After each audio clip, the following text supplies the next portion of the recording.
Sure. Kevin, you open. I'm going to find shit for Mert. Broadcast is live. Broadcast is live.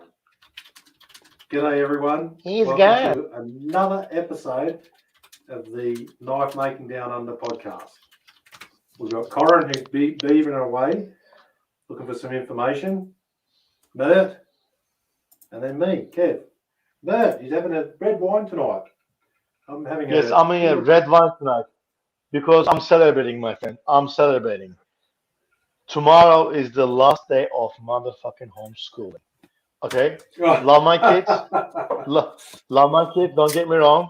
I may be harsh on them. I love my kids, but there were times that I'm thinking like strangling is an option. Tomorrow is the last day of homeschooling. Last fucking day. Yeah. Nice. Oh, There we go. That's worth the celebration. celebration started early. Tomorrow I'm gonna be hangover. We're gonna go to Zoom meeting with my kid. I'm like, tell the teacher she's a bitch. I'm like, whoa, Dad. You're Whoa. on Yeah, yeah. So that's what's happening. Long time no see, fellas. What are you guys up to? Well, we were here last time.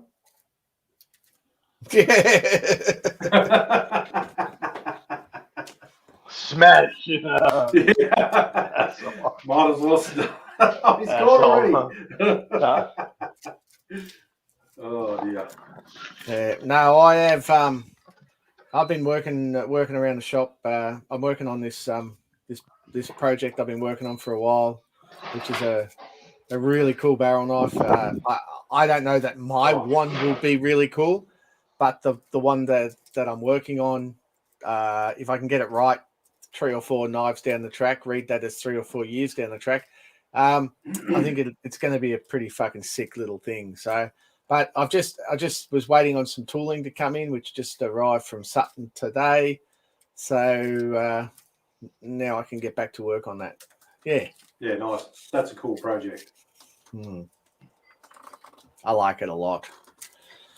So you guys will see it in due course, but yeah, something good. We'll see sneak images, preview images ahead of everyone else, no doubt. No doubt. Is that the one you forged from? Is that the one you forged from the horse ram? Ooh. It's a barrel horge ram. Oh, It's about this thing. Like, yeah. Be like a dog. It's a barrel knife and shake weight combined together. Yeah. Yeah. Be something like Kaya getting excited or something, but let's not go there. Yes. Yeah, we went there. I'm looking forward to getting that finished. Actually, it's on my table. I took to it put it back on the mill on Sunday. I did some more work on it. I didn't fuck it up, and then I put it down and thought, seeing as how I didn't fuck it up, I'll wait a little bit longer before I do anything else. In case you fuck it up, you can just relish that time that you're taking to do it. That's good stuff. I went a week without fucking up. I went a week without doing anything. Yeah, no. You're about to jinx yourself. Yourself. I wouldn't even open my mouth. I know I'm going to fuck it up. It's just a matter of if, when, and how bad. And how? Yeah. That's just the way it is. And it's the fear of failure. I think that's probably my biggest struggle. It's when I pick something up and screw it up, and I've failed, and I've got nothing to lose, that I do my best work. Yeah, that's always a tough starting point, that fear of failure thing. Because I have that a little bit when I want to start a new project and I'm just not sure. I go, well, I'm not sure, I won't bother. And then, then when you finally get around to doing it or starting it, you go, oh, that's not, that hard, is it?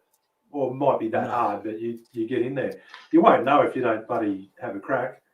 Julianne, yeah, thank you. I'm wearing this side here, wearing my Forge Through sponsor, I guess. T-shirt, supporter shirt. And Paul Orchard, yep, we're all in New South Wales, mate. Mert's Hunter Valley.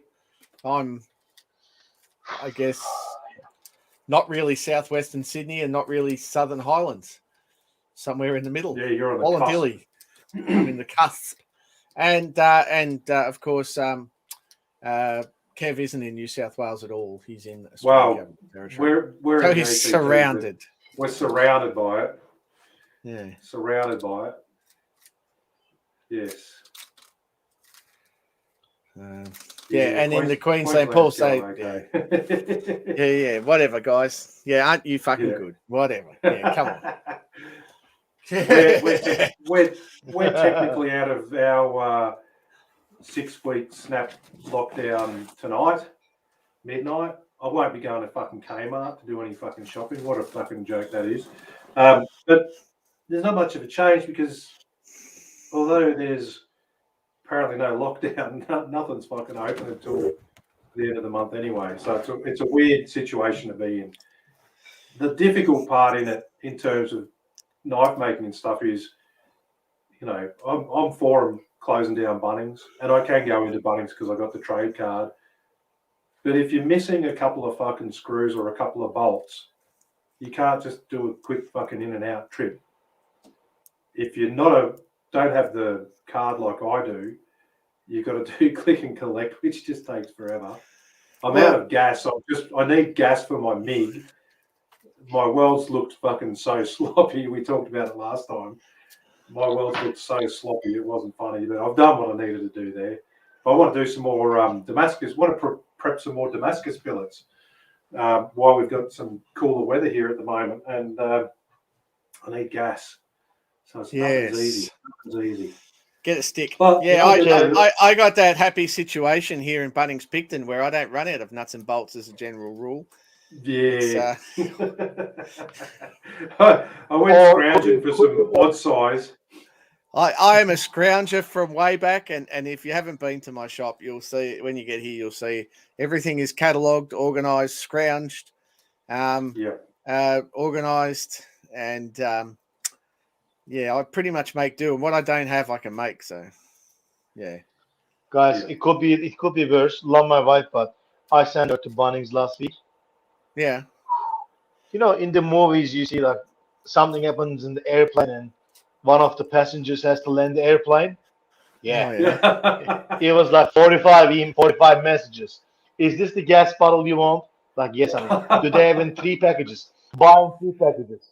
And come home to realize she bought 3 individuals. It's like, oh, but they didn't have it. And love my wife, but oh man, that 45 messages. And in the shed, I'm trying to work. I got gloves on. I'm trying to hand sand. Message comes in. You're trying to put the phone with the greasy hands and it doesn't read it. You take the gloves off and reply. And yeah, I lost like 1 hour. I'm thinking, shit, I should have gone to fucking Bunnings by myself. And I just said, don't worry about it. Please don't worry about it. Don't buy it. You know what happened? She fucking bought it. Love you, honey. Yeah, I got no worries. My wife doesn't listen to us. Frank says Bunnings click and collect and home delivery was the worst. 2 weeks for click and collect and 4 for home delivery.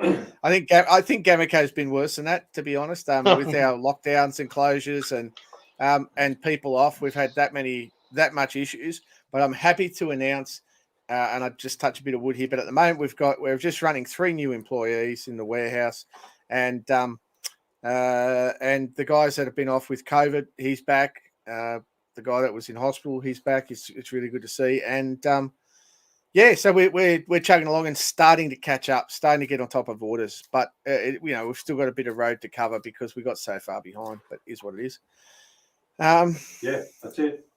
What have you been up to this week, Mert? Well, the last couple of weeks actually. Seems like you're a slacker. I made and broke a lot of things. Okay, I made a lot of knives. I was really behind since coming out from the COVID, so I made a lot of knives. I caught up with things. That was a good part. I tried koftgari. Koftgari is the overlay method that is being used in Indo-Persian region and also in the Middle East. So I decided, okay, I want to try and see if I can make koftgari. Koftgari, for those who don't know, so you make crisscross patterns on the steel. You inlay your steel and you push it in, and if it holds it, great. So I said, how difficult can it be? I attempted my first koftgari, which is this crappy copper. I don't know if you can see it. This is my first attempt. Okay. Yep. My first attempt came nice. I'm like, shit, this is the first attempt. I got this. I'm like so high and so happy. And next 45 attempts, I failed. So I've been trying it for 2 weeks straight. All of my attempts failed.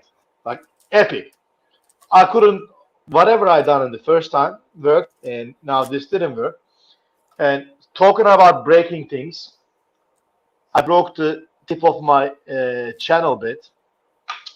My kiln was broken, so working on fixing that. What else? I broke my neck, so my neck is really messed up. I went to chiropractor today, so I had to change my chiropractor because I just realized my former chiropractor passed away during COVID. He was only 50 years old guy.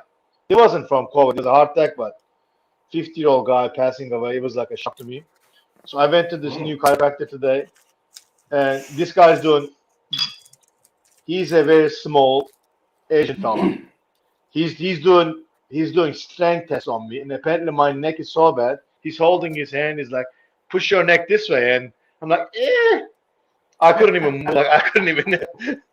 The guy comes to my belly on a good day. He's holding his hand. He's not pushing it. I'm like, eh. I couldn't even push his hand, so I felt. I noticed my inner bridge today. Yeah, it's been an interesting week, but as I say, last motherfucking day of homeschooling tomorrow. That's the most important thing. Nice. Yeah, so Cheers Paul to Orchard says he's not getting the chat, just what he puts in. I think, Paul, you'll find that people are commenting on YouTube. I think you're commenting on YouTube. Most people are on Facebook. And it's on about 4 different platforms on Facebook. So the chats that come through here, I don't see everything that gets put up, by the way. Some chats, like the one on my personal profile, doesn't seem to come up here. But the one on Knifemaking Down Under is normally the most reliable. So that's all we see, really. So if that helps anyone. So there you go. And bless me, says Warren Whelan. Yeah, thanks, mate. Yeah. Mert, there you go. Mert. Yes. Get your giant dog to walk on you and put you right back in. Yeah, walk on your back. Just grab you by the neck and shake your head around and you'll be fine. Oh, man. I took him to a walk the other day. After a month, he fucked up both of my shoulders. And it's been a while. Like I should have taken him more often, but I couldn't. And now with the weather being shit, but he was so hard on the leash. Like shit is it? Post. I need to pee in that post. Like anything that's over 50 centimeters, like up, lift the leg, walk in 2 steps, lift the leg. That's the important things, mate, when you're a dog. Yeah. He's letting the world know that you've finally taken him for a walk. He sees a dog, he wants to play. He gets excited, and I'm trying to brace and I'm trying to hold on to him. Like he's begging me, and he's on his hind legs and like kicking his paws. And while we're approaching to the other person with the tiny dog, and all I can say is, he's friendly, he's friendly, he's friendly. So knife making wise, Kev, what have you been up to? I finished a custom order for a guy. He's bought a few knives off me, and it's his one for his birthday. But I can't show it until after the weekend on my social media because you know these stalkers that you get with that sort of stuff. But that was out a nice knife out of Itoku, which I've just ordered more of. I love that steel; it's so nice. I used the 20. Is that the one you showed me? Yeah, but there's a second one. I had to make a second knife in that thing as well. But I've been doing that. I've got a couple of orders coming in. I sort of just again still taking my time with my kitchen knives and making sure they're all good. I had a shocker. Now I'm just down to the band-aid on the finger. Oh, nice. But I had a like a nigiri style weapon vegetable slicer, and I etched it and I polished W2 with a hamon, and I've etched it and I've polished it. I was going for one of Mert's cloudy hamons rather than the ones I usually have, which are the darker hamons. And one side just came up schmick. It was awesome. flipped it over. The other side wasn't quite as intense on the cloudiness, so I went and did another etch on it, and 5 or 6 etches in. And the last etch I normally then do I oil it, and then I use the silicon carbide powder, and then I'll go and clean that up. And I was just not paying attention at the time, and I've dipped my finger into the oil and went to put the oil on the blade and stuck my finger onto the knife. It just went straight in, and I pulled my finger back, and I'm like, oh, fuck that. Yeah, as I did when I rooted my thumb, I'm like, fuck, that was lucky. And then I've got my finger and had a look because there's a little line of red appeared. I've opened it up, and it's like a Muppet. Hello. So I'm in my workshop going, it's pretty wide and it's very deep. And I'm like, fuck. And there's at this stage, there's blood everywhere. I'm like, fuck. My wife's home. I'm like, listen to the power that be. So I wrap it up in paper and go into the house. And I'm like, darling, I need your opinion on something. She's like, oh, what's that? I went, I need to know whether I should go get stitches or not. And she's like, oh, here we go. So, of course, she's come over and it's stopped bleeding because I've had the pressure on it. And then I've opened it up and she's like, yes, go get stitches. So, and then I'm like, but really? So I wipe it and I go, really? Have another look. Because it was grossing her out. I just kept opening and closing. Talk to my finger. Hello. Oh, I better go and get some stitches. Yeah, I went down to the local clinic and it was nice. This is not even a sharpened blade. This is, like I said, been etched.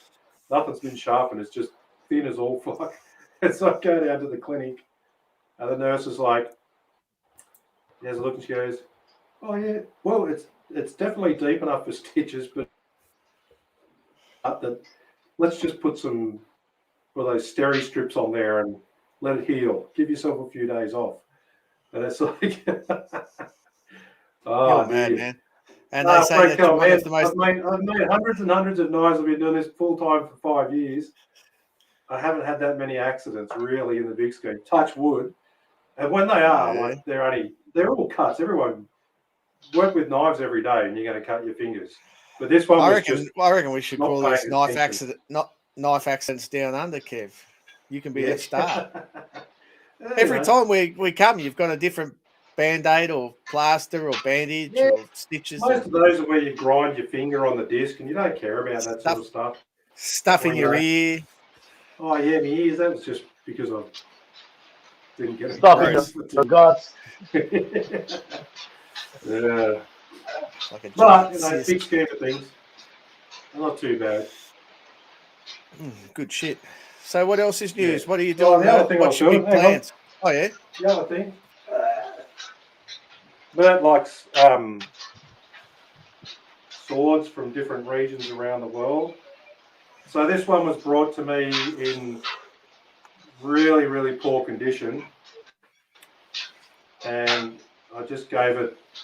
The guy wanted a restoration but still wanted it to show the age. So I've left the dimples and divots and stuff in there because it was fairly well corroded.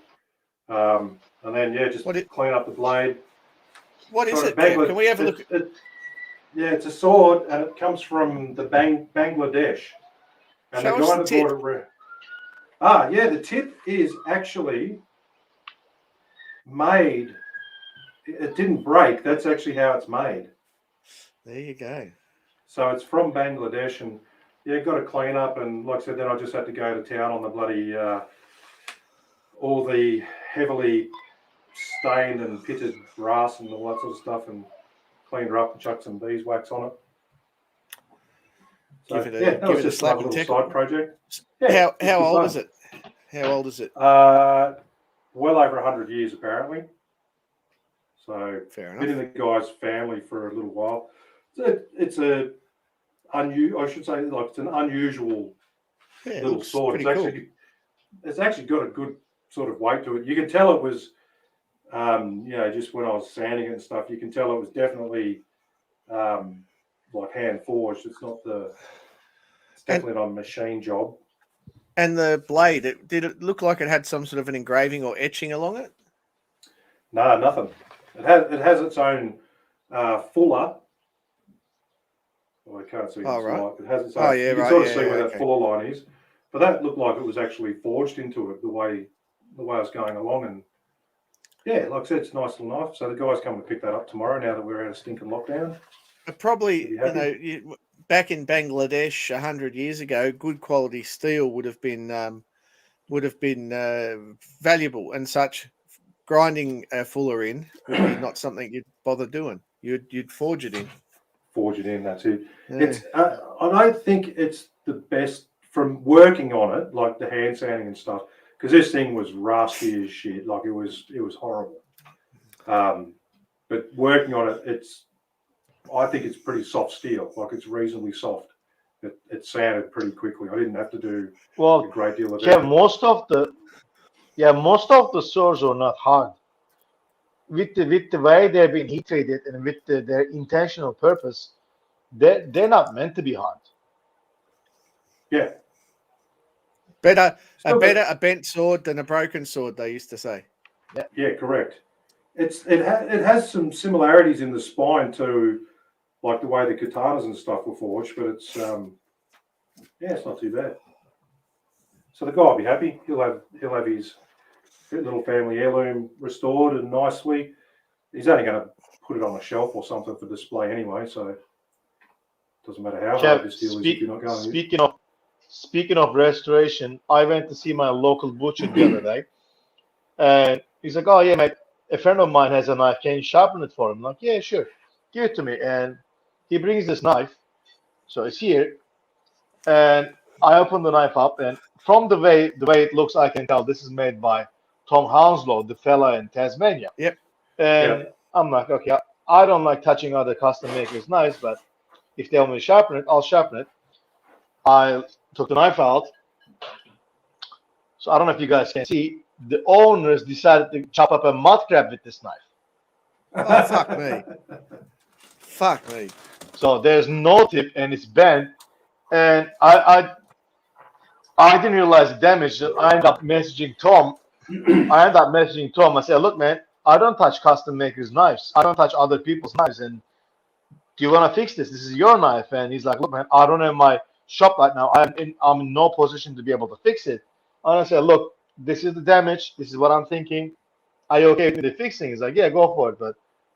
And man, I don't understand how they fucked up this much. Like, they bent the knife from the edge, and it's not a tiny chips. Like, there's a 2 mil missing in the edge. Yeah, there's like it's like a fucking bread knife now. I'm like, what have you guys done? I don't understand how people don't.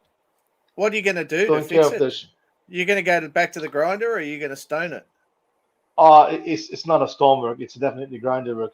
I'm gonna have to come up 2 mil up, and I think from the way they're sharpening, they must be using the steel, like the rod, which made a little dent in the edge. So I'm gonna have to fix that.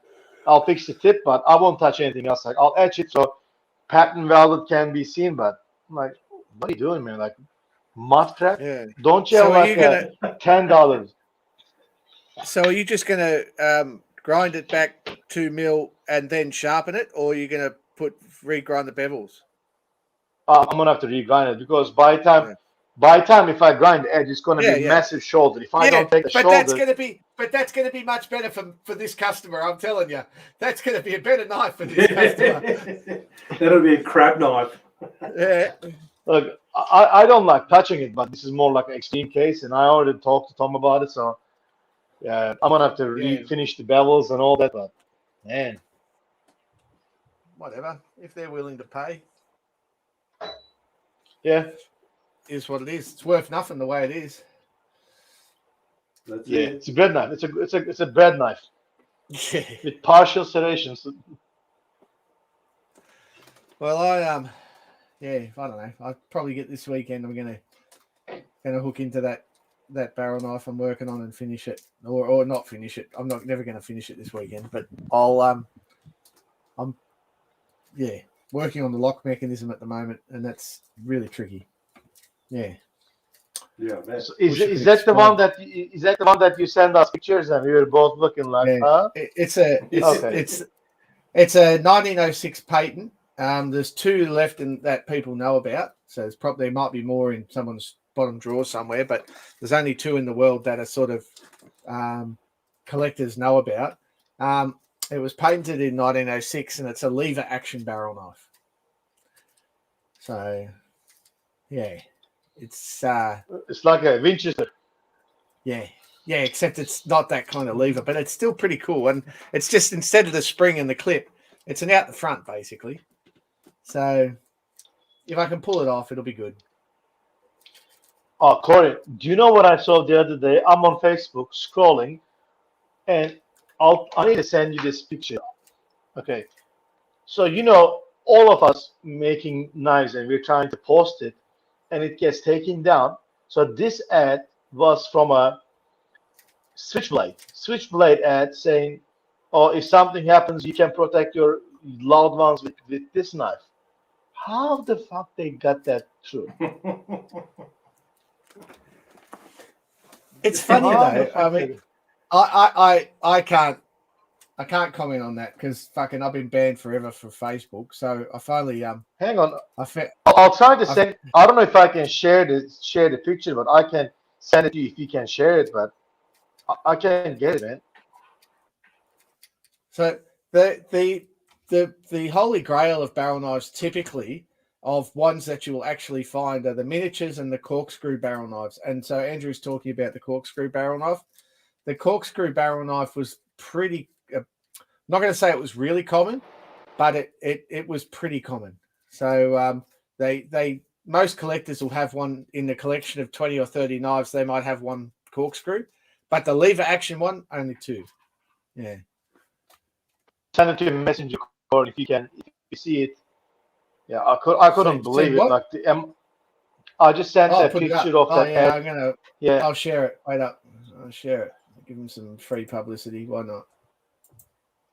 No, you can like put it in a way they don't see the brand, but I don't care. fuck you, Zuckerberg. Fuck you. Fuck you. Fuck you. Fuck you, Zuckerberg. Exactly. Read the description. Read the description in the bottom.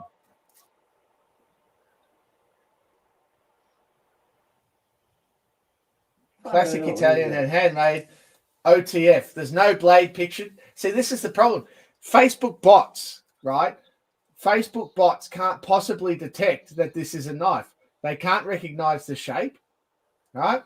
They don't know what an OTF is, because obviously if they'd said switchblade or anything else,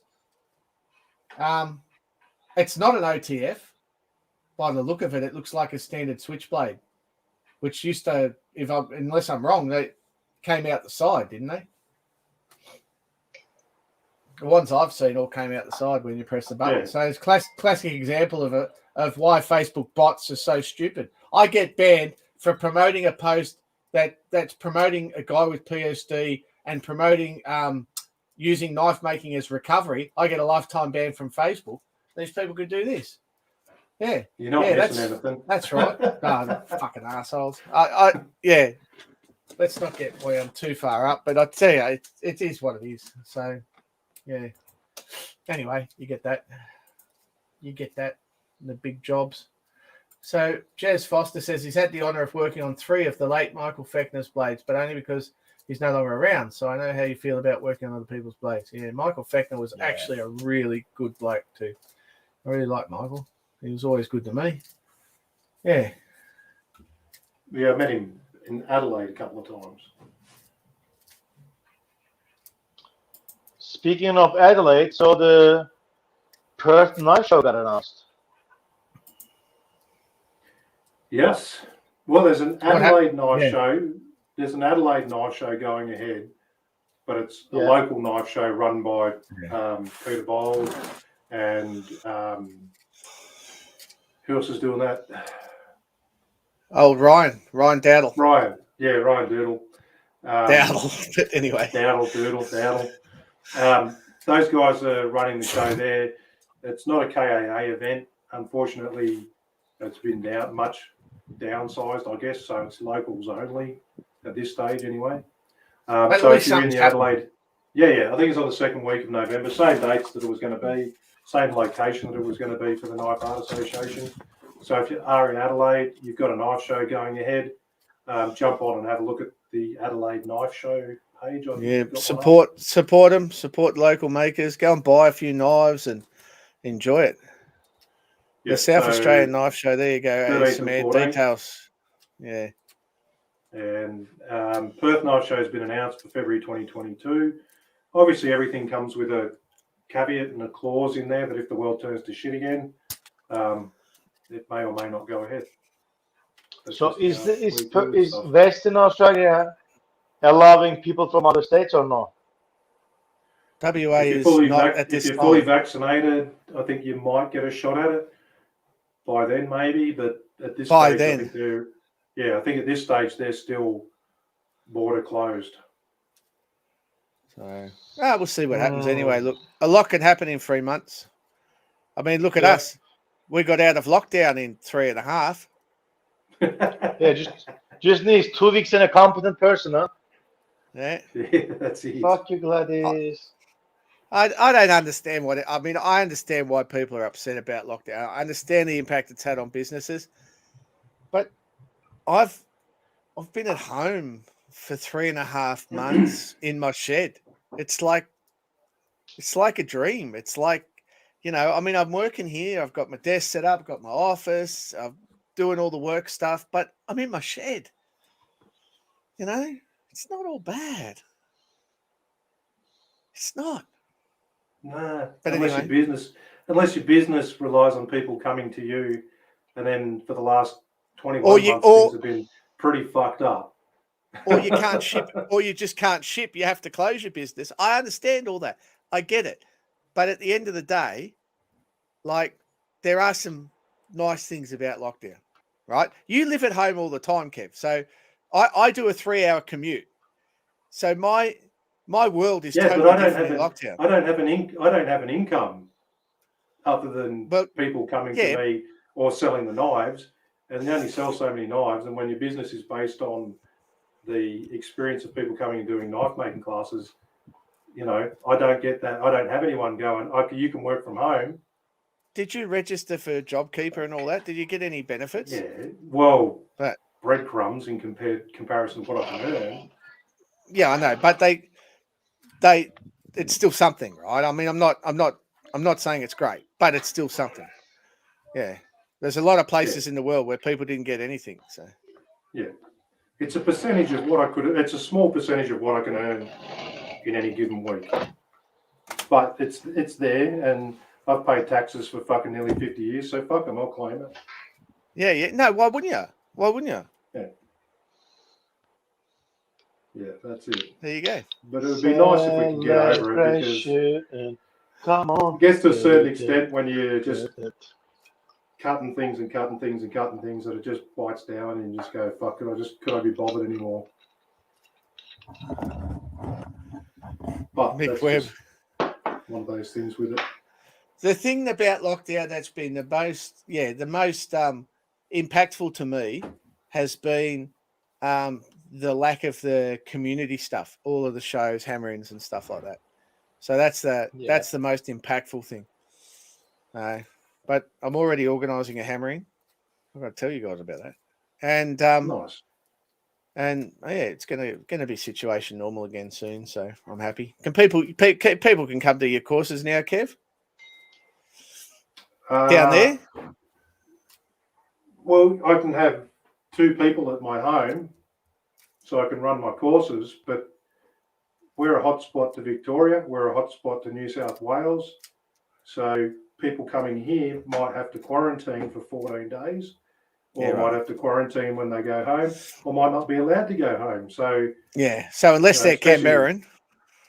Yeah, I've got a few local people that have inquired now that we're out of lockdown, which is fantastic, but I've had people for 18 months from Victoria that the poor bastards can't get out of there. I feel sorry for them that they just can't get out of Victoria to do something, not just because it's, my business, but I just feel, what a shit thing to be in. But, So have you done changed up your social media and promotion and stuff to target the local market? Do you do any marketing for your courses like that? No, Did you most change of it mine's up at all? word of mouth. No, mine's word of mouth. And Have you thought about it? Well, I don't really need too much because I have the interest there. It's not like I didn't have the interest there, even from the locals. I had the locals and we got shut down in Canberra and I had cancelled 6 courses or something. Yeah, it's right. just one of those things. I get it. But sometimes, it's a business thing, right? And this is just a business discussion. I understand that. But when you're like, we're not in New South Wales, we're within New South Wales. I can't cross the border to go over to Queanbeyan, which is fucking 10-minute drive away. Yeah. That's the absurdity of this stuff with regards to these closures. And, I've had guys just up the road, like half an hour drive out of Canberra that can't come in to do a course. Because they can't cross the border. I think it's going to come back to normal soon, man. I think with the amount of people in the population, it's going to come back to normal soon. People have got to start pushing it. We can't stay people shut have to forever. start pushing it though, because if no one stands up and says this is bullshit, it's never going to change. Yeah, but we're seeing it with the weather heating up, especially Christmas coming up. They know if they're trying to enforce it any longer, it's going to be mass civil disobedience. I think by November, it's going to be like, see what happens. Well, they can't stop all of us. Yeah. Shiver up, mate. I still have stuff to do in terms of making knives, which is all good and true. But like I said, then the other hurdle is, like I said, if I run out of something, it's just a real pain in the ass. You get a simple thing like fucking MIG gas. It's just becomes something that you just like. So all this shit that we took for granted, I don't care ordering from Yukon and having it wait 3 or 4 weeks because it'll get here quicker than me buying screws from Bunnings. Like that's the hard reality. Dealing with it, that it's just disappointing. It's disappointing on a number of levels, and my mental health has suffered a fair amount from it. That teaching of people was, not just a money earner, but it was the massive rush that I got for pretty much each weekend that I taught. That was social interaction experience, social interaction, doing something that I love. Seeing those smiles on people's faces when they come out of the end of the 2 days and they've got a couple of cool knives with them, and all the jokes and stuff in between. It's so you can only listen to like so many Joe Rogan podcasts and retro music things before you start going a little bit fucking stir crazy. Yeah. Mate, it is what it is. So Frank Lupino is looking for a recommended for a leather sheath making course in Sydney. And I think Andrews recommended Shane from Black's Blades, and Shane's a good guy. And I probably would also suggest reaching out to Rob Morton, see if he's running classes. Oh yeah. They'd be the two I'd be looking at. But anyway, that's just me. And you won't be allowed to play. Yes. Anyway, what else is news, guys? What else are we up to? What's happening in the world of knife making on social media? Because I have not looked and I do not care. Well, that's the funny thing as well. I've spent bugger all time on Facebook. I'm actually enjoying not going onto Facebook. I pop in and see what's happening on the Knife Making Downunder page, and that maybe click a couple of the knife makers people post that I see the friend stuff. I haven't been on there much. Instagram's I still enjoy looking at Instagram for knife making stuff. I can't recall anything being sort of really stand out in the last couple of weeks or so, but there's been some pretty cool stuff on there. People are making some really, really cool stuff. So yeah, I just been off it. They had this blade show. They had the Blade Show West, and lately my timeline has been all the stuff at the Blade Show West. That's all I've been seeing lately. The thing about Blade Show West was this year it was held in Long Beach. Before it was in Portland. Portland's I mean, if you like Portland, it's nice, but I don't. It sucks. So Long Beach would have been awesome, and it was a bit sad that I couldn't get there. But I'm going to get there next year, I reckon. Yeah, we don't stop Long Beach, California. Go down to Brad Stone's comment at the bottom there, Corin. Yeah, if you can see that. He's waiting on a potentiometer thing for his 84. Yeah, we're waiting on them from mate. If that's keeping you from working, let me know, and I'll say just take the one out of mine and give it to you. If it's one of the earlier FM50 Tico FM50s. Look, honestly, we've had that many problems with the potentiometers. The old frickin' Tico have said that they've fixed the problem and it's no longer an issue. But anyway, they're still replacing them, so it is what it is. We'll get that sorted out. Just send me a note on Facebook, Brad, and we'll get you sorted out one way or another. I'll be able to help you, I'm sure. I'll take it out of my machine, swap my VFDs. Well, like I said, Corin, you gave me that good idea for setting the speeds. You can change the programming so that it runs just off the buttons until it arrives. That can be done as well, and I can walk you through that. Just get in touch, mate. I'll sort you through it. It from experience, it almost took me longer to walk up to my workshop, which is 20 metres from the house, as it did to do the change on the things there. Yeah. I'll have to go and look up how to do it again. But anyway, that's all right. Setting like F5, F6, whatever you're up and lower. Ben Duncan for those leather sheaths. That's a great shout out as well. Ben's a great guy. Of course, yes. Yeah. Is Ben directly in Sydney though? I think he's on the south coast these days. Yeah, I think. But he said New South Wales. He didn't say Sydney, did he? I think he said New South Wales.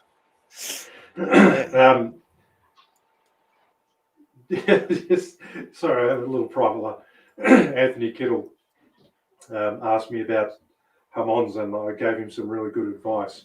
I suppose, seeing as we're a pretty degenerate group of people, as it happens, Anthony has been a shithead. I'm going to say that. I shouldn't have told him that the podcast. I shouldn't have told him that the podcast was on. Anthony sends me a video on Facebook, and it's serious question, Kev. I'll need a little bit of help with hamons. Hamons, nail polish. Use nail polish. No. And he's differential edge. Differential edge. No, he pulls his blade across, and it's a fucking explosion Damascus pattern. Oh, nice. And I said, no, you've got it all wrong, mate. What you got to do is mix your Satanite in with some dog shit, maybe a little bit of your own shit, smear it all over your face, then slap the blade on your face, and then heat treat it, and you'll get a good hamon. And then I found this GIF. And it's this guy, and he's just like liquid chocolate, and he's just spraying it all over his face. And that's the sort of stuff that keeps me sane at the moment. So I'm not sure how sane I actually am. Keep it sane? That's what I said. I'm not sure how sane I actually am. Too late for you, mate. It's all over. Oh, it was too late for me a long time ago. Yeah. Yeah, very good. So, Mo, you were holding up a knife just before. What was the go with that one? Right. This is one of we talk about comfort zone, but, stepping out of comfort zone, this is the big topic. And this request came to me probably 6 months ago, and a fella wanted a hunting knife. And I said, sorry, man, I'm not the hunting knife guy. He's like, no, I want a knife from you. And if he doesn't do well in hunting, I'll use it in the kitchen. And he had this diagram. He wanted certain measurements, handle type, and all that. I said, and I tried to steer the way, saying, okay, I can make a knife, but if you want the certain specifications, like this many mil here, this many mil there, it's not going to be the best knife. So either I'll make the knife that I know it's going to cut well. I can make it a bit thicker than usual if you want to use it for hunting, but I don't know if you really want to use it for hunting. And he said yes, and then I end up making it. And so it's 180 millimeters, outdoor chef / can be also used for breaking down animal in Takefu Super Gold 2, Damascus Samurai. He he wanted the bolster to be stainless steel. So stainless is bitch to file. What fucking pain in the ass. Did to you file. go? Which one? Notice. Which one is it? What stainless did you use? 316. Yeah, get 416. Move on with life. Yeah, 416, but it's less stainless. It is less stainless, but it's free machining. Yeah, free machine. I know that. So the handle he wanted to be handled to be walrus ivory. So walrus ivory handle and ebony saya, and I also lined the inside of the ebony saya with the lamb leather, suede leather. So it's a friction fit. So it doesn't drop.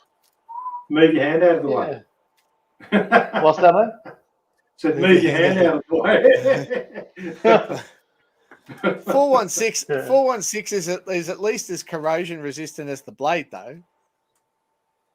They're both Martin Sidic stainless. Heat treated blade. Yeah, that does make a little difference, actually. Yeah. Actually, speaking of heat treating a bolster, so today I managed to fit a bolster into a knife. So again, the handle is walrus ivory, and I'm about to inlay gold and silver on the side of the bolster. Heat treat it, then heat blue it, and hopefully you'll see like the blue bolster with the gold and silver patterns coming out. Hopefully I can pull it off. If you see a plain heat blued bolster, pretend like this conversation never existed, okay? I was just teasing you guys. So Brad Stone's got a question for us. Brad, thanks for keeping it real and making it about knife making. What's the preferred sharpening tool or technique? Grinder, tormek, wicked edge, setup, paper wheels, etc. There you go. Corin, what's yours? Corin? I sharpen everything I sharpen for anyone. I do on the grinder and then a paper wheel. If it's a high-end kitchen knife and it needs stones, I send it to someone else. Simple as that. What about you, Kev? Mostly belts. And then I've been using those, the Stark belts? 2,500 and 7,000. Oh, yeah. And I've also got a belt that I got off Ross Arnold that's just it's like cotton cloth, and you put the 60,000 grit lapping paste on there. Yep. Do that and then strop, and they're coming out fucking as sharp as anything else I've done. Yep. What about you, Mert? You're all stones all the way. Look, my preferred method is stones, but in reality, the bottom of the conversation comes to this. It comes to abrasive. It comes to not pushing the crap out of it. You're using belt grinder, that's fine, Corin, but you're not using 60 grit. You're using 400 grit. You're using very slow. So when I was doing courses in knife sharpening, I kept telling people the grinder is not bad. Grinder is good. The advantage of grinder is it's very fast. Disadvantage of the grinder is it's very fast. You either get a sharp burr, oh shit, it's blue, or oh shit, I got too big of a burr. You got to know what you're doing. If you know what exactly, you are capable of sharpening on the belt. If I have to sharpen the belt, I believe I can. Same thing with you guys, but the reason I do it with the stones is stones are slightly slower, but if you fuck up, you fucking up less. And I just like stones. That's me. But again, if the knife is sharp, I bet your knives are sharp. I bet Kev's knives are sharp. I bet mine are sharp. As long as you get the desired result, whatever you use, it's fine. Paper wheels, stones, rocks, paper, scissors. The paper wheels, because I've probably sharpened, 100,000 knives on paper wheels. I don't know, fucking lot. I can go to a show for like the one over in New Zealand I just did for 4 days solid, sharpening knives all day, every day for 4 days and demonstrating how it's done. So I can use paper wheels almost blindfolded and get a good result. It's just me. It's just my practice. I practice a lot that way, so that's what I use. Yeah. Should also say that I'm using my Radius Master with the plate and tilted up, so it's running parallel on the top, in reverse at a low speed. Yep.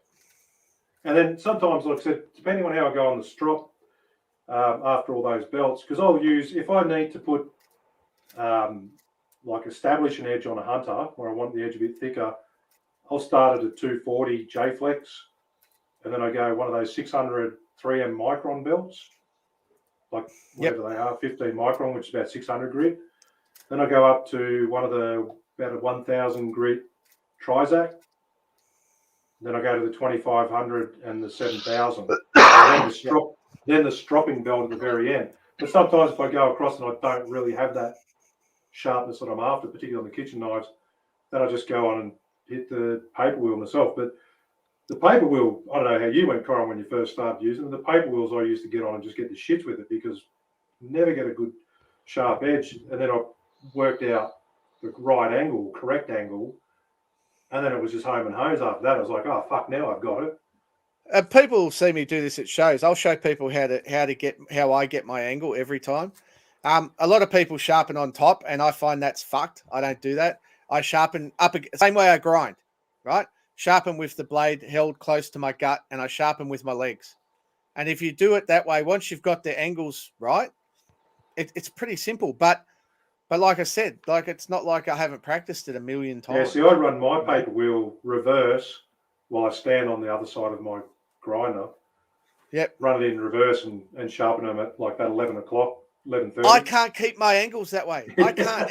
And I'm like a rapper doing the thing on the discs on those turntables. I can't do it. But my grinder's gut, I can pull myself in on the gut, pull my wrists up. My wrists are like here, up against my gut, and I'm working with my legs. And I can hold my angle. And as I say to people, it's not that you've got 21 degrees or 22 degrees. No one's going to be able to pick that. What is important is that you don't keep changing the angle every time you present the knife to the grinder, because you'll end up with a fucking shitty.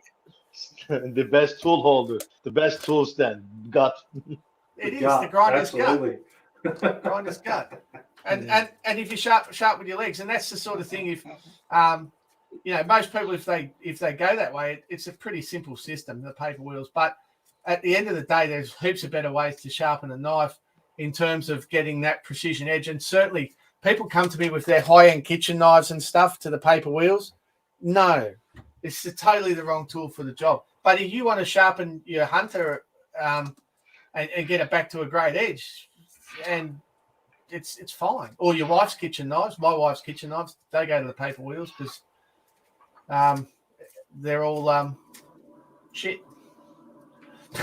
Well, guys, the reason that I got use of the stones was when you're in a busy kitchen, you got 3 minutes to sharpen.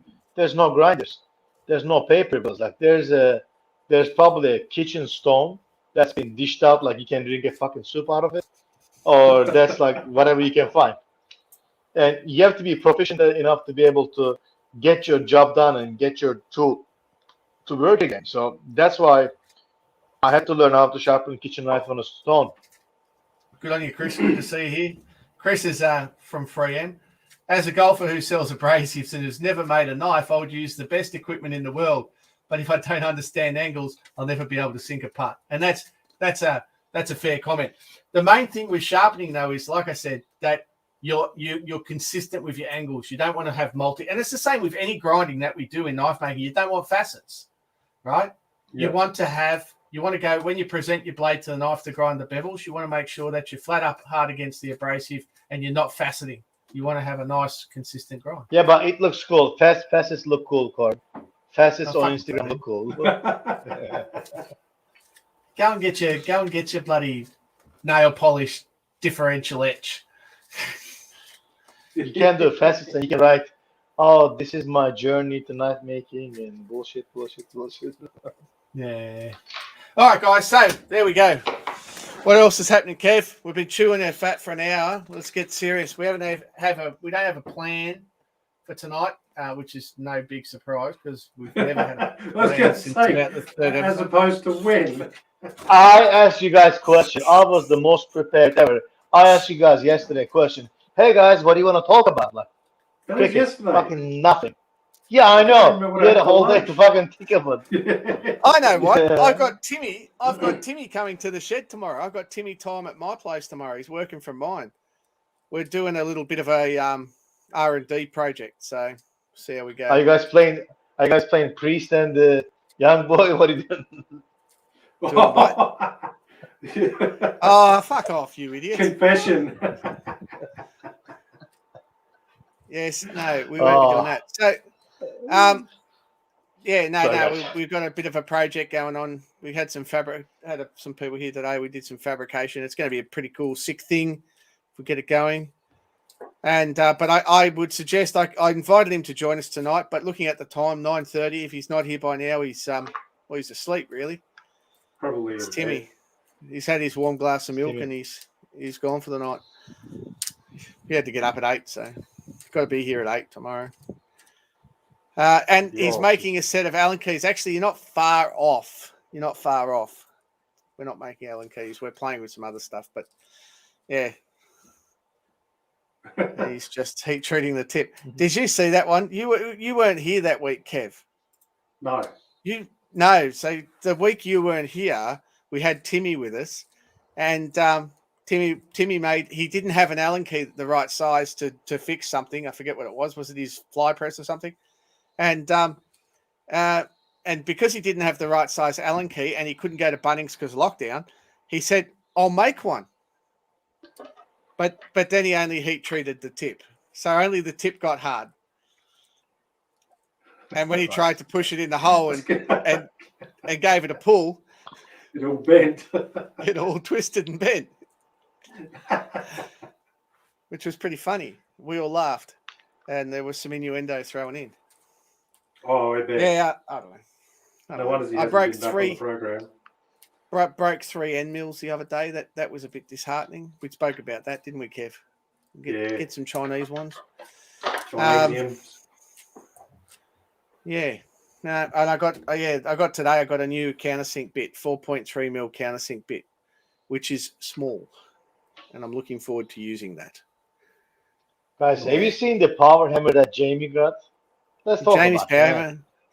Let's talk about that. And is it common knowledge on social media? Do we talk about Jamie? Well, how you going, Jamie? Julianne commented, hope Jamie is feeling a lot better.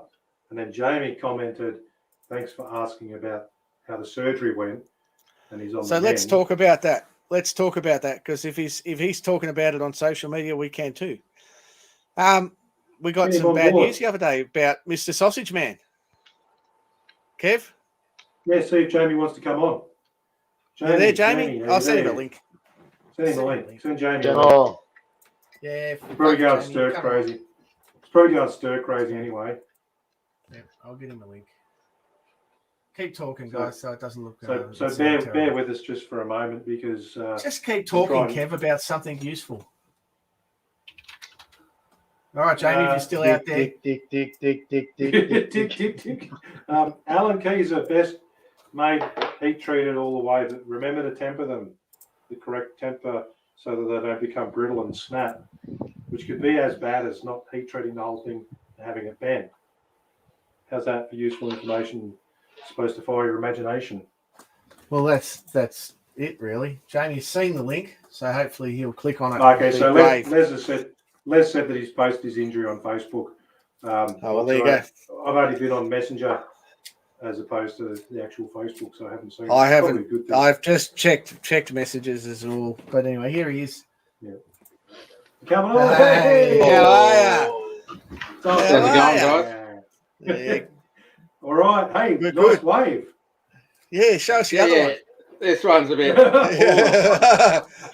Kev's here with a little band-aid on his finger. Yeah. Hey, don't worry. When I hurt myself. It's hurting. It's funny. Talks about 20 minutes about it. Fucking boo-boo. I drove to the clinic, and then I had to wait in my car because the place was chockers. And as I checked my messenger, Jamie sent this picture going, like with his hand up in bandage, going, "Oh, I'm in fucking hospital and I'm going to need surgery." I'm having a laugh because I just went to get my little denim checked out. So, Jamie, you were wiping down the bottom die on that big power hammer. Yeah. I think I'm listening to both streams. That was incredible. I had us talking to us going through my headphones, and it was just a bit shocking there for 2 seconds. So I missed everything you guys said. But that's That's all right. okay. It's better. It's not much. No, so yeah. So That's the question on everyone's lips. okay, what did I do? I was drilling some holes through a knife, and no, I didn't drill the steel. I was just drilling the handle holes out for the pins, and I was putting a big fat lanyard hole in, so 12.5mm drill bit, and I went to the grinder to just clean up for the handle fit up, and I just kept going, and I profiled out the knife, and I put all the bevels in, and I did all the stuff, and then went, oh shit, I was supposed to drill the holes. Just went over the drill and drilled the first scale, no problem, and then got on the second side, and it was the side that was sharp against my hand, and I was hanging onto it, and it only moved. It sort of moved through about 30 degrees before it hit the steel at the back of the drill, but that was enough. It took half of my palm off. So if you look on this one, it cut down through there, all the way around and back up through there. So Ooh. like meat hanging off, like fillet steak just hanging off the hand, and yeah, I just looked at it and went, That's no good. I can't fix that with super glue and electrical tape. But I'll have a go. If it had been a bad cut, you wouldn't know about it, because I would have just super glued and taped it and kept working. But it was just like, you know, I looked inside myself and I didn't like what I saw, because it was all meaty and chopped up. Yeah, So good. and the stupid thing is, I moved the clamp out of the road that was bolted to my drill table to do it. So you could do it. Yeah. Yeah. So I just fucking dumb, you know, and it like I said, I did the first one, absolutely no problem. But I was hanging onto the spine too. And this one, it was just the blade was just a little bit too sharp. And it just grabbed. Had you been drinking? Normally I do shit like that No. when I'm half blind. If I was half blind, I probably would have let it go and it would have smashed. And in the conversation that we had, Jamie, on Messenger, when you were sort of expressing your pain, I was fucking not in a good place when I was messaging you. So Jamie, I think that was after they gave me the morphine. So yeah, I was juiced up. Jamie messages the other people in the conversation, go fuck, hope you're okay, and then I chime in with, you'll end up with a hairy palm if they have to take the skin graft from your ass cheeks. And then Every fucker's been messaging that to me. Then I said, no more high fives, because that's going to be like slapping you on the ass. And then I think the clincher was, if you buy me a cup of coffee, I'll stick my thumb in your palm. Well, needless to say, Kev, there's the skin graft right there. So no arse hair. Yow. Yeah. True. Mate, hope you'll heal fast. Hope you'll feel better soon, mate. The thing is, it's already on the mend. I just gotta. I can't sit still, man. I'm fucking into everything, and I'm just like, I can't mess with it. That's why I've got this brace on to try and stop me doing things, so that I don't fuck around. You need a fucking cone around your head, mate. Totally. That's not gonna stop you. Fucking go, mate. Yeah. So other than that, the disappointing thing is I can't use the power hammer. So yeah, you know. Not really a little bit one-hand operation. No, well, you know, and it needs some new seals up in the top, but other than that, it's going quite well. What sort of seals has it got? Is it are they piston ring style or? No, it's leather. Oh, true. So I don't know about the rings or the seal on the top itself, but the lower seal is a double leather ring. So yeah, Mark Krause, the hammer whisperer, has been helping me with it. Like he's been going out of his way to send me info. So yeah, got all. So is he giving you? Would you say he's giving you a hand? Oh, I need 3 of those at the moment, mate. He didn't palm you off when you asked for help. Shit, Kev. Did that cut? Did that one cut? It cut me real deep, man. What's this, Jamie? Sorry, mate. Sorry. That's something I can't do, Kev, right at the moment. That's the sound of one hand clapping. Oh yeah, well, I could have done it like this, mate. You know, like oh yeah, oh no, yeah. Yeah. So yeah, I've had a lot of helpful people message me saying,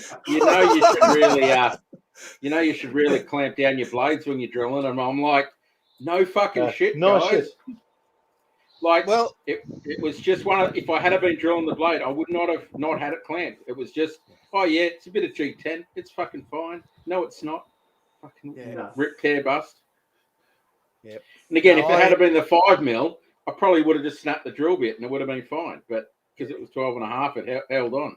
Well, Did you get a lecture from your family? Oh, I get those every other day, mate. So, Nothing different.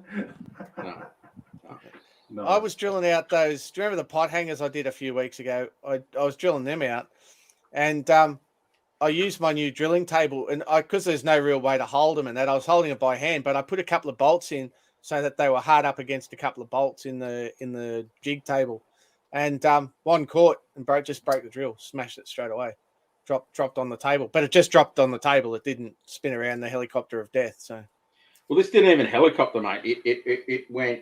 Like I've got a column holding up my mezzanine, and it sort of went 30 degrees, so it's sort of like that. Yeah. But it was just enough. I was really hanging on to it, and it must have already been digging in, and it's just gone slice, you know. And I'm just glad it hit the column because the next thing after my palm was on my fingers. Yeah, you know what I mean. Right. And I don't know if it had hit bone, maybe it would have stopped. But then the thing behind that, if it had been free to the column of the drill, it might have been my hand between the column of the drill and this guillotine. You know what I mean? Like, could have been straight off on the floor. So I'm so lucky. Mate. Lucky. Yeah. Like, for all the stupidity that was involved in what happened, I can move all my fingers and I got most of my feeling, and I'll probably walk away with a bit of physio at the end of the day to get it working again. And like, thank fuck for that.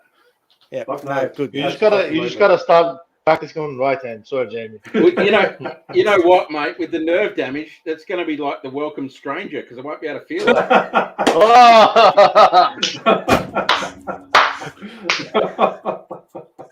Anyway, on to a question.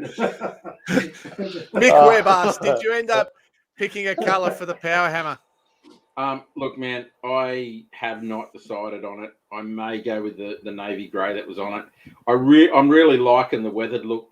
You know, it's showing its age and all that stuff, but I'm not going to pick anything till I finish rebuilding it, and because I'll only fuck it up, you know, and then I'll decide. But kind of like degrease it and put a coat of clear over it, mate. Keep the maybe that may be the go, man. But she's got character. That's I'm all for that. It's either all or nothing, isn't it? No, and I totally really love the like again your delicate tapping machine, how that came up. You know, I like that. It's just a breath of fresh air onto an old machine, but I'm also liking the story that where the paint is now that it tells. So it's got a bit of character in that regard. Yeah. Because it's a bit of red paint over the grey, so it's like, you know, someone else has done something with it. So, and it's a pretty rare hammer too. That I've heard stories that there weren't too many of them made. Look, Baron von Beamish has been feeding me info on it. I believe there's another one. Yeah. Well, he calls me the sausage Führer, so I had to get him back somehow with the Baron. But anyway, so there was either 4 or 6 made by the Austral Otis lift company. But it was the Austral Otis company. They just ended up making lifts, you know, in their heyday a lot. The motor has got it was made by whatever this company in Sydney that was contracted out to Compton Parkinson, and it's got a date of 1928 on it. So I can only imagine that's when you wouldn't have a motor sitting on the shelf for indefinite amounts of time. So it's also got an 8. Sorry, I was just going to say, you can just imagine they've just started the production of power hammers. They've got all the molds made. They're starting to do the castings. What happened in 1929?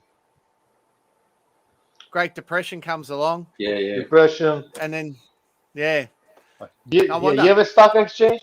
No, you don't. Yeah, that's it. That's it. So, So yeah, that's it, guys. So yeah, again, it's got an A painted on the flywheel and on the side. So obviously they've had it apart at some point. So they painted it in different spots, so it all went back together on the same machine. But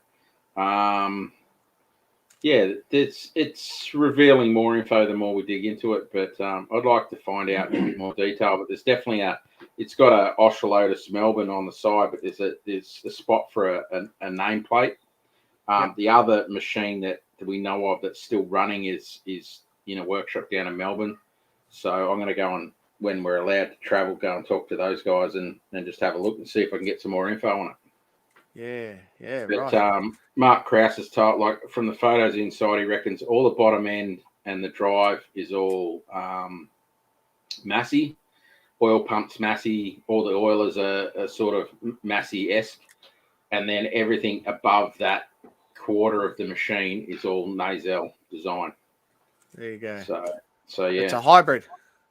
Well, that's the thing. The Nasels were direct gear drive onto the flywheel, and so they had another section that was cast iron that mounted the motor on, and this is just belt drive, and it's just got a little adjustable thing to tension the motor. So it's Pretty straightforward. It's a little bit more compact and a little bit more lightweight, but technically all the main ends are Nasel B3. So.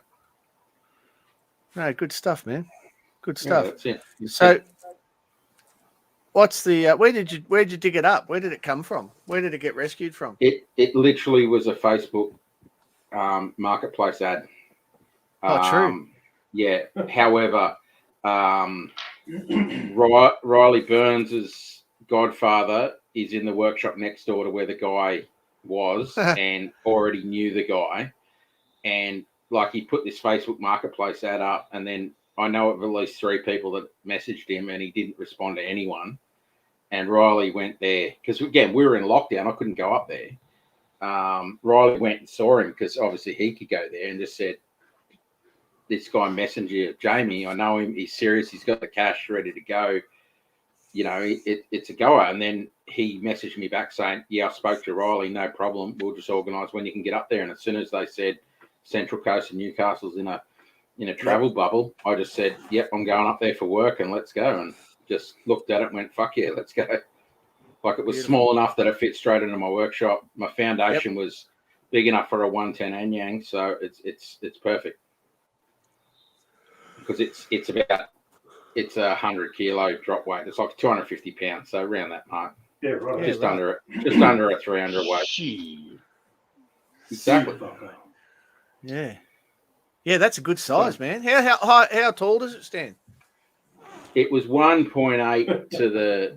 Do you think he sees the top? Corin, do you think he can see the fucking top? What are you talking about? Yeah, exactly. I'm a short ass.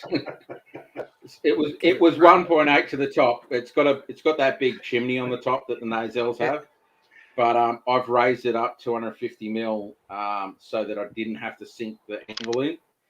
And again, because it floods, I just went, I'm going to make it a little bit higher just so it's out. Flood proof, yeah. Well, thinking. So, again. The anvil, it's a 2-piece hammer, so the anvil's mounted separate? Yeah, totally. But I've just bolted it all, like, so I've got these 150 by 250 steel, like RHS. Yep. And then I've cut them on a 45 on the ends. So then I've bolted through and then bolted into those to mount the hammer, and it seems to work fine. And there's a lot of Yanks have done it like that. Sometimes they just bolt the anvil down to a piece of inch plate and then put them up on the RHS. And I just went, that's going to work for me. So yep.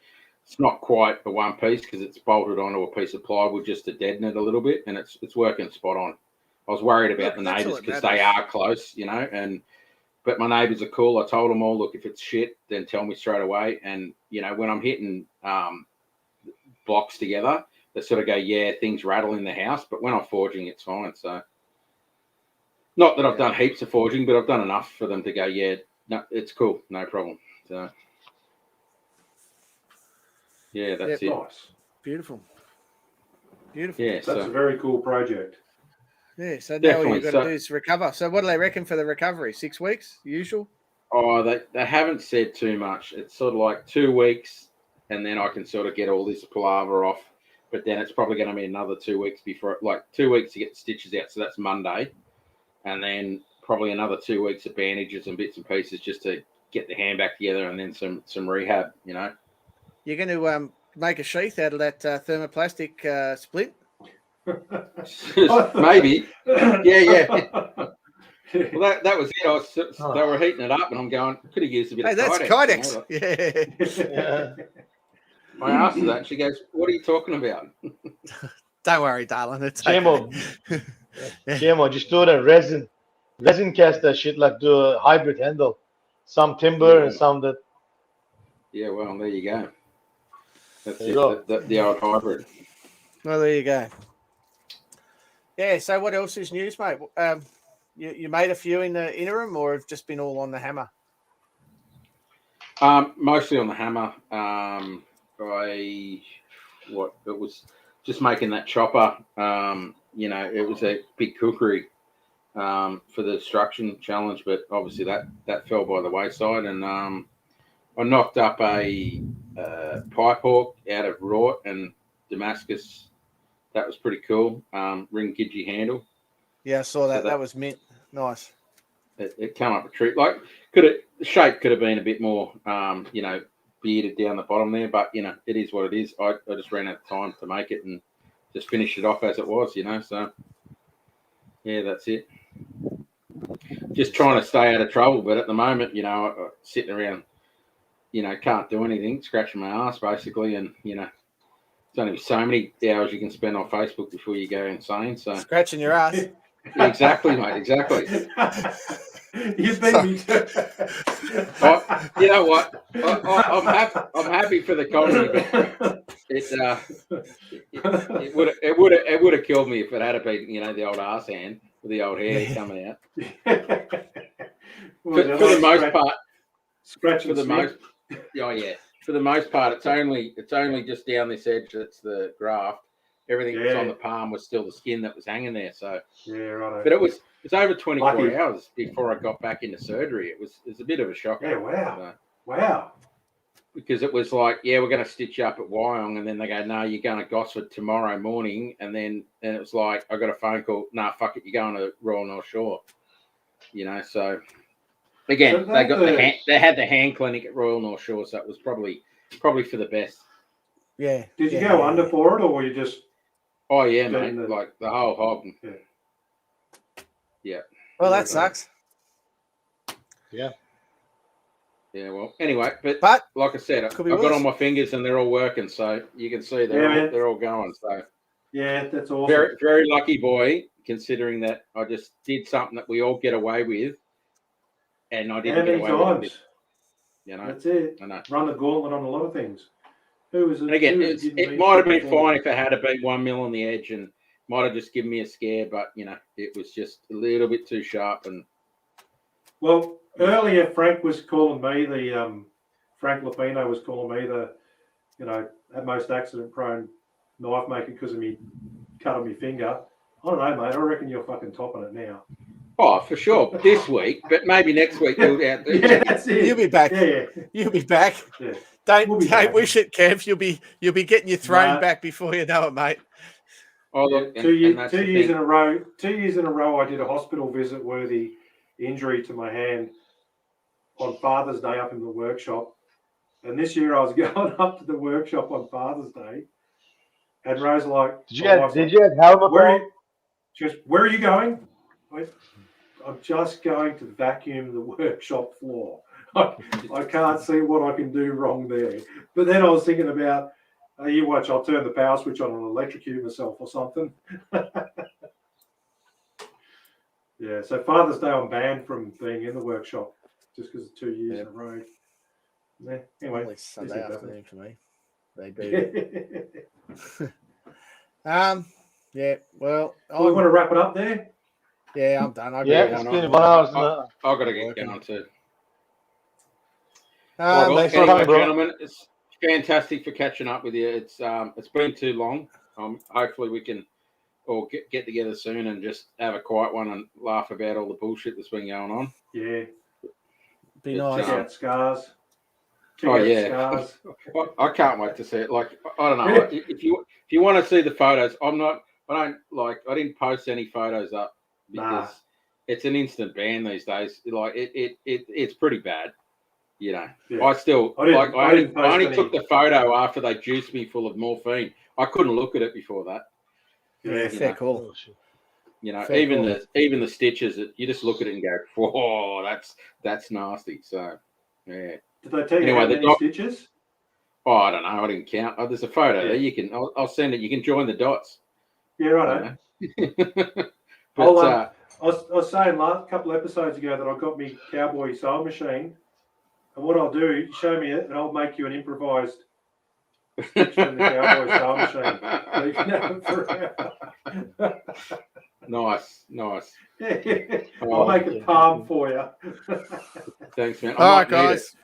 Too easy, gents. Have a good one. Have a good one.